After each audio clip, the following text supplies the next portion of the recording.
ہم نے کھانا بس میں ہی کھا لیا اور ہم لوگ خوش تھے کہ ہم لوگ ناران خاقان سائڈ سے آئے ہیں تو ہمیں گھر پہنچنے میں بہت زیادہ ٹائم نہیں لگے گا۔ ہمیں صبح 8 بجے گھر پہنچ جانا چاہیے تھا، ٹھیک ہے، as per instruction of driver, لیکن ہمیں کوئی آئیڈیا نہیں تھا کہ آگے راستہ خراب ہے۔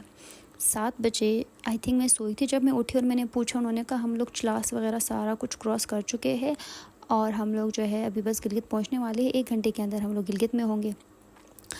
راستہ اتنا خراب تھا، اتنی گاڑیاں رکی ہوئی تھی، اتنا رش تھا، نہ یہاں پہ سگنل تھا، نہ کوئی دور دور تک کھانا، نہ پانی، نہ اترنے کی گنجائش کہ بندہ باہر جا کے تھوڑا سا بیٹھے، کیونکہ بہت زیادہ گرمی تھی۔ سٹارٹنگ میں ڈرائیور انکل نے ہمیں یہ بولا کہ آپ لوگوں کو ٹینشن لینے کی ضرورت نہیں، ہم لوگ آدھے گھنٹے میں یہاں سے نکلنے والے ہیں۔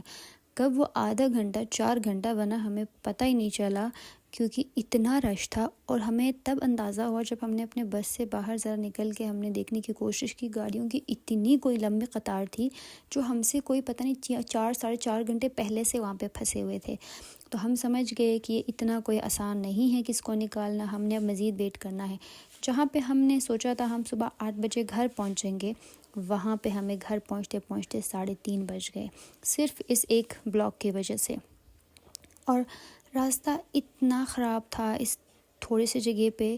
بہت زیادہ خراب تھا۔ اندر بس والے بھی بہت زیادہ پھر پریشان ہونے لگے تھے کہ پتہ نہیں اب ہم یہاں سے جائے تو جائے کہاں، نہ ہم واپس ہی جا سکتے، نہ آگے کا کوئی گنجائش نظر آ رہا تھا۔ فائنلی 5-5.5 گھنٹے وہاں پہ پھنسنے کے بعد ہم نے دیکھا گاڑیوں کی روانگی شروع ہو گئی، اور یہ انہوں نے بڑا ارجنٹ میں کیا۔ انہوں نے کہا جلدی جلدی سے پہلے ایک سائڈ کی جو گاڑیاں جو ہم سے بہت پہلے سے وہاں پہ پھنسی تھی ان کو نکالا گیا، اور پھر ہم لوگ نکلے۔ اور جب ہم نکلے نا، ہم بڑے ڈر کے نکلے کیونکہ وہ راستہ بہت زیادہ کچا ہو گیا تھا اور بڑی گاڑیوں کو نکلنے میں بڑا مشکل ہو رہا تھا۔ چھوٹی چھوٹی گاڑیاں تو چلو وہ آرام سے نکل بھی رہے تھے، اور راستہ کھل گیا، ہم بس نکل رہے ہیں۔ یہ تو صرف میری خوش فہمی تھی، کیونکہ 2 منٹ ہم آگے نہیں چلے اور وہاں سے پھر سے انسٹرکشنز آئے کہ نہیں پھر سے بند۔ اور جن گاڑیوں کو نکالا گیا تھوڑا بہت وہ تو لکیلی نکل گئے جو بہت پہلے سے پھنسے ہوئے تھے۔ باقی ہم جیسے ہی نکلنے والے تھے سمجھ کچھ نہیں آیا، لوگوں نے بولا پھر سے کیا ہو گیا، لوگ جا کے دیکھ رہے تھے، پریشان تھے، گرمی تھی، تو انہوں نے کہا نہیں یہ ابھی جو ہے پھر سے وہاں پہ راستہ بند ہو گیا۔ تو جو گاڑیاں تھیں وہ ویسے ہی پھنسی رہے۔ ہمارا جو 5 گھنٹے کا تھا یہ 5 سے 6 گھنٹے پہ ہوا ہمارا انتظار،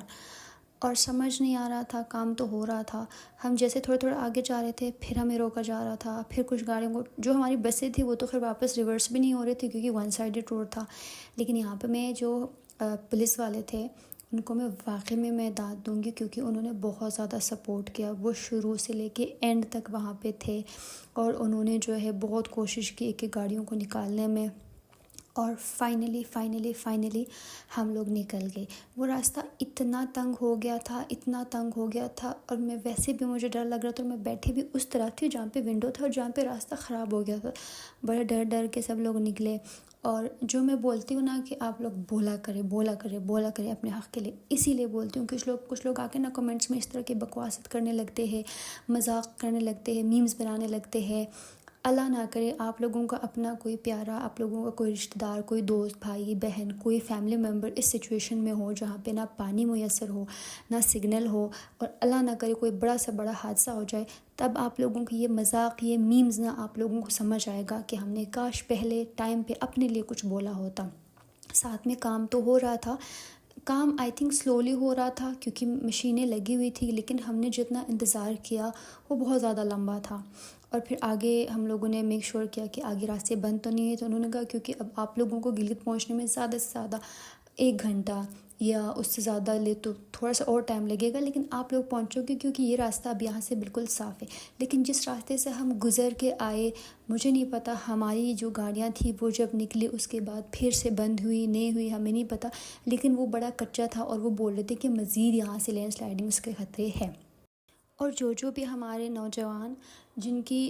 کے عقل ان کے گھٹنوں میں ہے نا، میں یہی بولوں گی، جو آ کے نا کومنٹس میں بکواس کرتے رہتے ہیں کہ نہیں ہم تو بس میں جائیں گے، ہم تو پتہ نہیں کسی ہوٹل پہ چائے پی کے آئیں گے، ہم تو we are very okay with the net کو اینڈ بلا بلا۔